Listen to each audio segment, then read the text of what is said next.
देखिए, मैं डीएम के स्टेटमेंट को मैं मानता हूं। डीएम ने जो बात कही कि रिटेलिएशन में वो घटना हुई और उस समय किसके मन में, किसके दिमाग में क्या था, किस वजह से अंधकार छा गया और फिर उस घटना की वजह से घटना हुई है। और घटना वो भी गलत है, घटना ये भी गलत है। अगर ये सवाल आप पूछते हैं मासूमों के लिए, मासूमों की कभी जान नहीं जाती अगर प्रेम यादव की जान न गई होती तो। प्रेम यादव की जान नहीं जाती तो किसी मासूम किसी की जान नहीं जाती। आखिरकार सरकार क्यों इस बात को छिपाना चाहती है कि प्रेम यादव को भुला करके मारा, और किसने मारा, धारदार से कैसे मारा।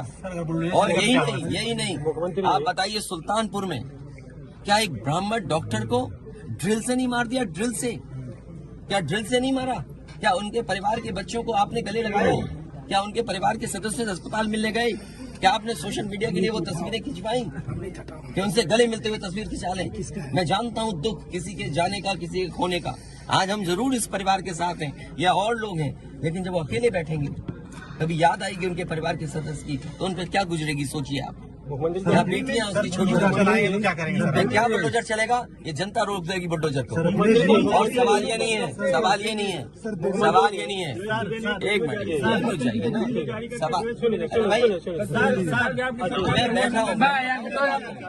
ये जो बुलडोजर चलाने की भाषा है, जो बुलडोजर चलाने की संस्कृति है, ये मत समझिए बुलडोजर में दिमाग नहीं होता है।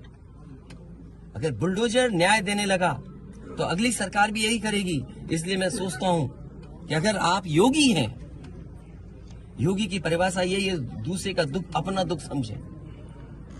आप अपना गिराते हैं तो मुआवजा लेते हैं। आपकी किसी की हिम्मत हो अगर ये बात की कि उन्होंने अपनी बिल्डिंग गिराई और कितने करोड़ मुआवजा उठाया, अगर आप इसे बुलडोजर चलाना चाहते हो तो उतना ही मुआवजा देना जितना मुआवजा आपने खुद लिया है सरकार से। सर, सरकार की तरफ से ये कहा जा रहा है कि न्याय हो रहा है, मगर यहाँ साफ साफ दिख रहा है जातिवाद हो रहा है। इसको किस तरीके से देखते हैं? सबका विकास की बात, इसीलिए मैंने कहा, देखिए योगी की सबसे बड़ी परिभाषा यही है, जो दूसरे का दुख अपना दुख समझे। मुख्यमंत्री जी को किसी के साथ भेदभाव नहीं करना चाहिए अगर वो मुख्यमंत्री उत्तर प्रदेश के हैं, और किसी भी घटना से राजनीतिक लाभ नहीं लेना चाहिए।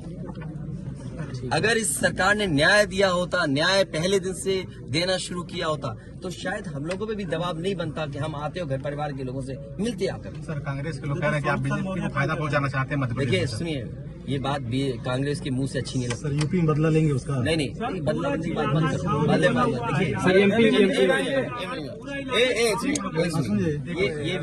ये विषय इसलिए मैं नहीं उठाना चाहता हूँ कि ये हमारे लिए देवरिया कांड बड़ा विषय है। इंडिया न्यूज थोड़ा न्याय में संतुलन हो, थोड़ा सा आईडी नीचे, न्याय में संतुलन हो, ये सरकार की जिम्मेदारी है। देवरिया कांड मैंने पहले से कहा, ये समाज के लिए और मनोविज्ञान के लिए ये बड़ी चीज है कि आप समझें कि अगर आप एक परिवार के साथ घटना होती है तो दूसरे परिवार का मनोविज्ञान क्या होता होगा। और ये डीएम ने खुद कहा कि ये रिटेलिएशन में घटना हुई है, और शासन प्रशासन के लिए और न्याय के लिए ये बड़ी जिम्मेदारी है। भाई शासन प्रशासन और न्यायालय के लिए क्या मामूली बात है? आज तक पता नहीं है कि घटना कैसे हुई। पहली, प्रेम यादव को किसने बुलाया, प्रेम यादव वहाँ कैसे पहुंच गए मोटरसाइकिल से, उन्होंने कभी जमीन ली, उनका भाई बेच रहा है। अब परिवार की बातें क्या मैं बोलूंगा जो मैं जानता हूँ या आप जो जानते हैं, जो आप जानते हैं कि भाई परिवार जो था अगर जमीन बेच रहा है, एक भाई ने बेच दी जमीन, इन बातों को मैं कहूँ कि वो परिवार अपने भाइयों के साथ कैसा व्यवहार करता था, ये बातें मैं कहूँगा क्या?